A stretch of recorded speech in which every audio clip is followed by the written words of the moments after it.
यानी मेंटेनेंस को लेकर हाईकोर्ट का एक ताजा आदेश आया है। मद्रास हाई कोर्ट ने हाल ही में एक पारिवारिक अदालत के उस आदेश को रद्द कर दिया जिसमें एक पति को तलाक की याचिका लंबित होने तक अपनी पत्नी को अंतरिम रखरखाव के रूप में प्रतिमाह 30,000 रुपए का भुगतान करने के लिए कहा गया था।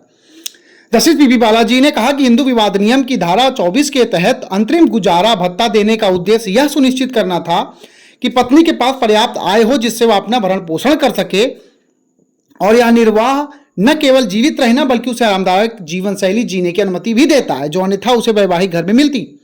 वर्तमान मामले में अदालत ने कहा कि पत्नी के नाम पर अचल संपत्तियां थी और लाभांश के माध्यम से पर्याप्त आय थी। इस प्रकार अदालत ने कहा कि पत्नी को आरामदायक जीवन शैली जीने के लिए किसी और अंतरिम रखरखाव की आवश्यकता नहीं है। इसके अलावा यह तथ्य कि प्रतिवादी ने पिछले 3 वित्तीय वर्षों के लिए पर्याप्त धन प्राप्त किया है यह भी विवाद में नहीं है। धारा 24 का उद्देश्य केवल पत्नी को अंतरिम भरण पोषण प्रदान करना है ताकि वह आरामदायक जीवन शैली के लिए पर्याप्त आय प्राप्त कर सके। मुझे नहीं लगता है कि प्रतिवादी के पास पहले से इतना पर्याप्त आय नहीं है जिसके लिए याचिकाकर्ता से अंतरिम रखरखाव के माध्यम से और धन की आवश्यकता हो। पति यानी कि वादी ने फैमिली कोर्ट के एक आदेश को चुनौती देते हुए सिविल पुनरीक्षण याचिका दायर की थी जिसमें उसे अपनी पत्नी के लिए अंतरिम रखरखाव के रूप में 30,000 रुपए का भुगतान करने के लिए कहा गया था। पति ने तर्क दिया कि पत्नी आर्थिक रूप से आत्मनिर्भर और संपन्न थी।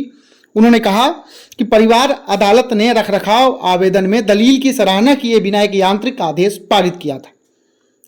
उन्होंने प्रस्तुत किया कि पत्नी एक बुनियादी और सभ्य जीवन के लिए खुद को बनाए रखने में सक्षम थी और इस प्रकार HMA की धारा हिंदू विवाद नियम की धारा 24 के तहत कोई अंतरिम रखरखाव प्रदान करने की आवश्यकता नहीं थी।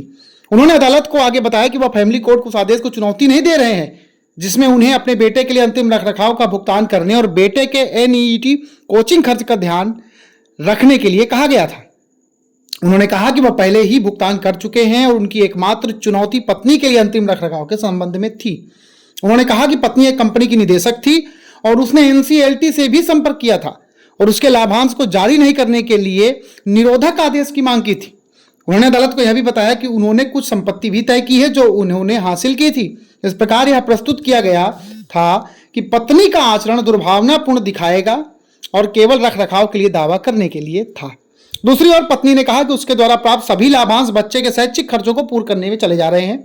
उसे यह भी तर्क दिया कि संपत्ति उसके पिता ने उसकी मां के नाम पर खरीदी थी और इस प्रकार उसने पिता के नाम पर संपत्ति का निपटान किया था क्योंकि वह संपत्ति का प्रत्यक्ष मालिक थी। हालांकि अदालत ने कहा कि यह दलील प्रामाणिक नहीं लगती। अदालत ने कहा कि अगर पिता प्रत्यक्ष रूप से मालिक थे तो मां को खरीद के बाद पिता के नाम पर संपत्ति को सीधे निपटाने से कोई नहीं रोक सकता था।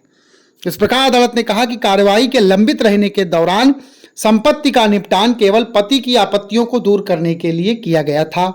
इस प्रकार यह देखते हुए कि पत्नी एक आरामदायक जीवन शैली का नेतृत्व कर सकती है, अदालत ने फैमिली कोर्ट के आदेश को संशोधित किया और पत्नी के लिए रखरखाव संबंधी आदेश को रद्द कर दिया।